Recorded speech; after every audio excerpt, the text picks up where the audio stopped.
নবম জাতীয় পে স্কেলের ঘোষণা এসেছে। পে কমিশনের সুপারিশমালা সরকার অনুমোদন করেছে এবং গেজেট প্রকাশের তারিখও নির্ধারিত হয়েছে। প্রিয় সরকারি চাকুরিজীবী ভাই ও বোনেরা, আজকের সকালের আপডেট নিউজে আপনাদের স্বাগতম। যারা আমাদের চ্যানেলে নতুন তারা এখনই চ্যানেলটি সাবস্ক্রাইব করুন, আর হ্যাঁ, অবশ্যই কমেন্ট করে জানাবেন আপনারা কে কোন জেলা থেকে আমাদের ভিডিওটি দেখছেন। তবে চলুন কথা না বাড়িয়ে আজকের সর্বশেষ সংবাদটি জেনে নিন। একটি পে স্কেল ঘোষণা করা আর সেটি সফলভাবে বাস্তবায়ন করা দুটি সম্পূর্ণ আলাদা বিষয়। বাংলাদেশের ইতিহাসে প্রতিটি পে স্কেলের বাস্তবায়নে কিছু না কিছু জটিলতা ও চ্যালেঞ্জ দেখা দিয়েছে। নবম পে স্কেলও এর ব্যতিক্রম নয়। ২২ লাখ সরকারি কর্মচারীর বেতন একসাথে পুনর্নির্ধারণ, নতুন গ্রেড কাঠামো বাস্তবায়ন, বকেয়া বেতন পরিশোধ এবং ডিজিটাল ব্যবস্থাপনার সমন্বয়, এই সব মিলিয়ে বাস্তবায়ন একটি বিশাল প্রশাসনিক চ্যালেঞ্জ। আজকের বিশ্লেষণী প্রতিবেদনে আমরা নবম পে স্কেল বাস্তবায়নের পথে কোন কোন চ্যালেঞ্জ রয়েছে, সেগুলো কিভাবে মোকাবেলা করা যাবে এবং সফল বাস্তবায়নের জন্য কি কি পদক্ষেপ নেওয়া দরকার, সেই বিষয়গুলো অত্যন্ত বিস্তারিতভাবে তুলে ধরব। দীর্ঘ ১১ বছর পর এই পে স্কেল ঘোষণা হওয়ায় সরকারি কর্মচারীদের মধ্যে যে বিশাল প্রত্যাশা তৈরি হয়েছে তার পারদ এখন আকাশচুম্বী। কিন্তু এই প্রত্যাশা পূরণের পথে প্রথম ও সবচেয়ে বড় চ্যালেঞ্জ হল আর্থিক সম্পদ সংগ্রহ ও তার সুষম বরাদ্দ। নতুন পে স্কেলে বেতন উল্লেখযোগ্যভাবে বাড়লে সরকারের বার্ষিক বেতন ভাতা ও পেনশন বাবদ ব্যয় হাজার হাজার কোটি টাকা বৃদ্ধি পাবে। এই বিশাল বাড়তি অর্থের সংস্থান কোথা থেকে হবে, সেটি অর্থনীতির জন্য একটি কঠিন প্রশ্ন। অর্থ মন্ত্রণালয়কে এই বাড়তি ব্যয় মেটাতে রাজস্ব আহরণ বাড়ানো, অনুৎপাদনশীল ব্যয় পুনর্বিন্যাস ও প্রয়োজনে অভ্যন্তরীণ ঋণের মাধ্যমে অর্থের ব্যবস্থা করতে হবে। বাংলাদেশের রাজস্ব জিডিপি অনুপাত এখনও প্রতিবেশী অনেক দেশের তুলনায় বেশ কম এবং ট্যাক্স ফাঁকি বা কর এড়ানোর প্রবণতা একটি বড় জাতীয় সমস্যা। তাই শুধু জনতুষ্টির জন্য পে স্কেল ঘোষণা করলেই হবে না, এর সাথে সামঞ্জস্য রেখে জাতীয় রাজস্ব বোর্ডের মাধ্যমে রাজস্ব আহরণ বাড়ানোর অত্যন্ত কার্যকর ও আধুনিক পদক্ষেপও নিতে হবে। কর জালের বিস্তার ঘটাতে হবে এবং কর আদায় প্রক্রিয়া সম্পূর্ণ অটোমেশনের আওতায় আনতে হবে। অন্যথায় এই বিশাল বেতন বিল মেটাতে গিয়ে শিক্ষা, স্বাস্থ্য ও অবকাঠামো খাতের বার্ষিক উন্নয়ন বাজেট বা এডিপি মারাত্মকভাবে কাটছাঁট করতে হবে, যা দেশের দীর্ঘমেয়াদী টেকসই উন্নয়নকে ব্যাপকভাবে বাধাগ্রস্ত করবে।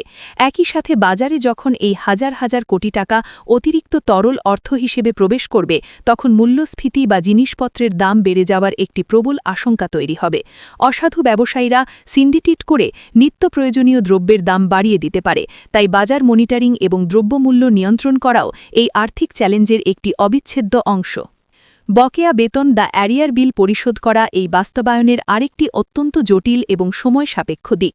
নতুন পে স্কেল কার্যকরের ভূতাপেক্ষ তারিখ থেকে বর্তমান গেজেট প্রকাশের মধ্যবর্তী সময়ের বেতনের যে পার্থক্য তৈরি হবে, তা বকেয়া হিসেবে প্রতিটি কর্মচারীকে বুঝিয়ে দিতে হবে। সারা দেশের প্রায় ২২ লাখ কর্মচারীর এই বকেয়া হিসাব একসাথে করা এবং সেটি নির্ভুলভাবে পরিশোধ করা হিসাব মহানিয়ন্ত্রকের কার্যালয় বা এজি অফিসের জন্য একটি বিশাল ও পাহাড়সম প্রশাসনিক কাজ। প্রতিটি কর্মচারীর পুরনো বেতনের সাথে নতুন বেতনের পার্থক্য মাস ভিত্তিতে পুঙ্খানুপুঙ্খভাবে হিসাব করতে হবে। এই সময়ের মধ্যে কারো যদি ইনক্রিমেন্ট যোগ হয়ে থাকে, কারো যদি পদোন্নতি হয়ে থাকে অথবা তার গ্রেড ও পদের কোনো পরিবর্তন ঘটে থাকে, তাহলে সেই সব সূক্ষ্ম বিষয়গুলো অত্যন্ত সতর্কতার সাথে বিবেচনায় নিতে হবে। এই জটিল প্রক্রিয়ায় সামান্য ভুল হলে কর্মচারীরা তাদের ন্যায্য অধিকার থেকে বঞ্চিত হতে পারেন অথবা অতিরিক্ত অর্থ পেয়ে গেলে পরে সেটি সরকারি কোষাগারে ফেরত দিতে বাধ্য হতে পারেন, যা তাদের জন্য চরম বিব্রতকর ও কষ্টদায়ক হবে।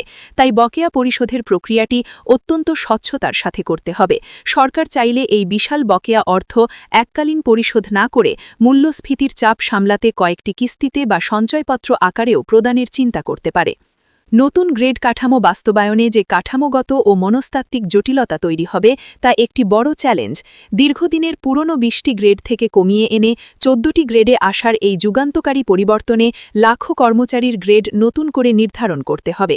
কোনো পুরনো গ্রেডটি নতুন কোন গ্রেডে সরাসরি রূপান্তরিত হবে এবং এর ফলে সিনিয়রিটি বা জ্যেষ্ঠতা নিয়ে কোনো সংকট তৈরি হবে কিনা, তা একটি বড় প্রশ্ন।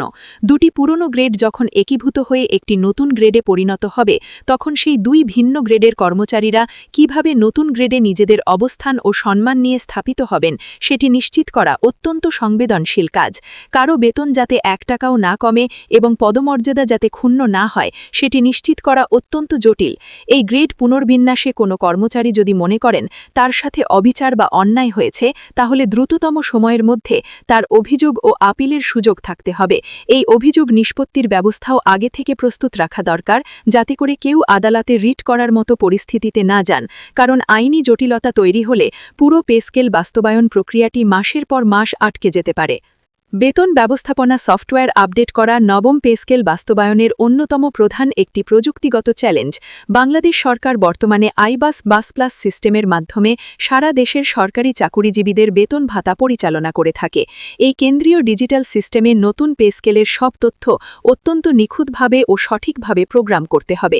নতুন 14টি গ্রেড কাঠামো, নতুন মূল বেতনের ধাপসমূহ, নতুন হারে বাড়ি ভাড়া, চিকিৎসা ভাতা, শিক্ষা ভাতা, যাতায়াত ভাতা এবং বকেয়া গণনার গাণিতিক পদ্ধতি সবকিছু এই সফটওয়্যারে নতুন করে আপডেট করতে হবে। এই সংবেদনশীল প্রযুক্তিগত কাজে যেমন সময় লাগে, তেমনি দক্ষ আইটি বিশেষজ্ঞ দরকার। যদি সফটওয়্যারের কোডিংয়ে সামান্য কোনো ত্রুটি বা বাগ থাকে, তাহলে হাজার হাজার কর্মচারীর বেতন তৈরিতে ভুল হতে পারে এবং মাসের শেষে তারা বেতন শূন্য অবস্থায় পড়তে পারেন। তাই অর্থ মন্ত্রণালয়ের আইবাস প্লাস প্লাস টিমকে এখন থেকেই সর্বোচ্চ প্রস্তুতি নিতে হবে। গেজেট প্রকাশের আগেই ডামি সার্ভারে এই সফটওয়্যার আপডেটের ট্রায়াল রান বা পরীক্ষামূলক কাজ সম্পন্ন করতে হবে, যাতে মূল সার্ভারে কোনো বিপর্যয় না ঘটে। সরকারের বিভিন্ন মন্ত্রণালয় ও বিভাগের মধ্যে কাজের সমন্বয়হীনতা দূর করা বাস্তবায়নের একটি অত্যন্ত গুরুত্বপূর্ণ দিক। বাংলাদেশ সরকারের 50টিরও বেশি মন্ত্রণালয় ও বিভাগ রয়েছে এবং প্রতিটিতে আলাদা হিসাব শাখা, ডিডিও এবং বেতন প্রক্রিয়াকরণের নিজস্ব ব্যবস্থা রয়েছে। নতুন পে স্কেল কার্যকর করতে এই সব মন্ত্রণালয়কে জনপ্রশাসন ও অর্থ মন্ত্রণালয়ের সাথে অত্যন্ত সমন্বিতভাবে কাজ করতে হবে। কোনো মন্ত্রণালয় যদি তাদের কর্মচারীদের তথ্য হালনাগাদ করতে দেরিতে শুরু করে বা ভুল পদ্ধতিতে হিসাব করে, তাহলে সেই নির্দিষ্ট মন্ত্রণালয়ের কর্মচারীরা পে স্কেলের সুফল পেতে পিছিয়ে পড়বেন ও আর্থিকভাবে ক্ষতিগ্রস্ত হবেন।